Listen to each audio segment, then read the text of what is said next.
انا عارفك بلي كتبقى تفكر بزاف ملي كتفيق حتى كتنعس، وبعض المرات ما كيجيكش النعاس بسبب فكره شغلات لك العقل ديالك. بغيت غير نقول لك هادشي كامل عادي، وبزاف منا كيعانيو منه بصمت. هاد الحاله سميتها التفكير المفرط، ويمكن تطور الى وسواس قهري. قبل ما نبداو الفيديو خصنا اول حاجه نعرفو شنو هو التفكير المفرط. التفكير المفرط هو ملي عقلك كيبقى حابس في شي فكره وكيبقى يحللها من كاع الجهات، والمشكل كاع ما كيوصل للحل النهائي، بحال شي فيلم كيبقى يتعاود. نعطيك مثال، مثلا ربي كاع ما سهله ليك في شي خدمه كنتي دفعتي ليها انت وصاحبك، هو نجح فيها وانت لا، وبسبب هذا المشكل دماغك بقى كيحلل وكيناقش وكيقول لك حاجه واحده، علاش انا لا وهو استقات لي.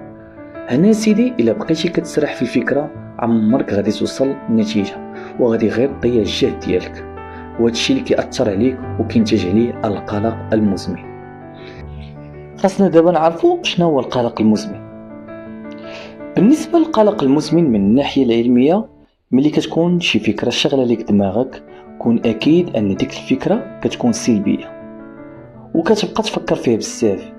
هنا فين كيبان شي حاجه سميتها الخوف، لان دماغك كيحس بالخطر.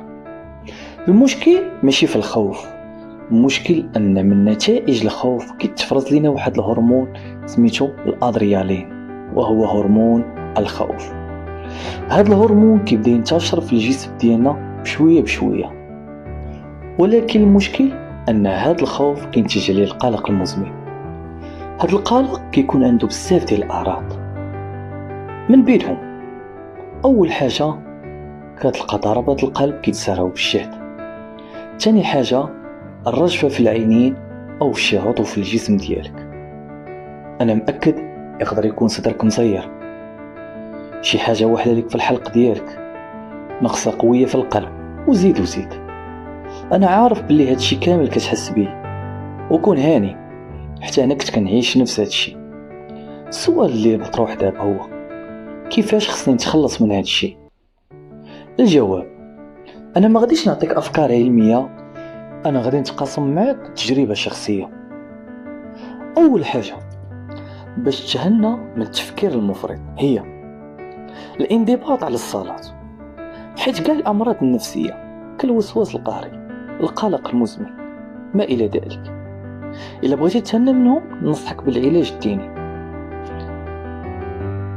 ثاني حاجه، فيما تجيك شي فكره ما تبقاش تفكر فيها بزاف، واخا تجيك في الاول صعيبه، ولكن حاول على الاقل لمده 7 ايام.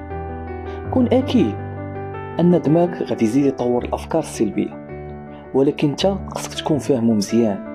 فيما يطور شي فكره سلبيه ما تبقاش تفكر فيها. ثالث حاجه، بقى ديما ايجابي، بقى غير جالس وتدوي مع راسك باللي غادي توصل لهاد الحاجه، وربي بعد ما بعد عليك كاع الحوايج الخايبين يعني فيهم خير بالنسبه ليك. واخر حاجه اللي بالنسبه لي هي اهم حاجه من هادشي كامل، والصراحه بالفضل ديال الله سبحانه وتعالى كانت سبب في العلاج ديالي شخصيا، هي المداومه على قراءه سوره البقره. شوف، انا عارف بلي تجيك صعيبه في الاول، ولكن الا جربتيها وداومتي عليها على الاقل مده 4 اشهر غادي تشوف حياتك بدات كتبدل، وكاع بيبان الخير بداو كيتفتحوا قدامك. ولا قدرتي تزيد عليها حتى الاذكار ديال الصباح المساء والنوم. هادشي كامل اللي قلت لك راه تجربه شخصيه، حاول ديرها ورد عليا الخبر. ولكن العبره من هادشي كامل هي بقى ديما متفائل، كاع ما تفشل، جرب هادشي وتثيق في الله سبحانه وتعالى، عمرك غادي تندب عليه في حياتك. الا كان عندكم شي سؤال بخصوص هذا الموضوع خليو لينا في التعاليق، انا غادي نقراهم كاملين ونجاوبكم.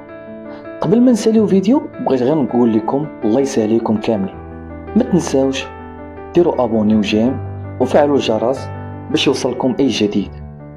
نتلاقاو في الفيديو القادم.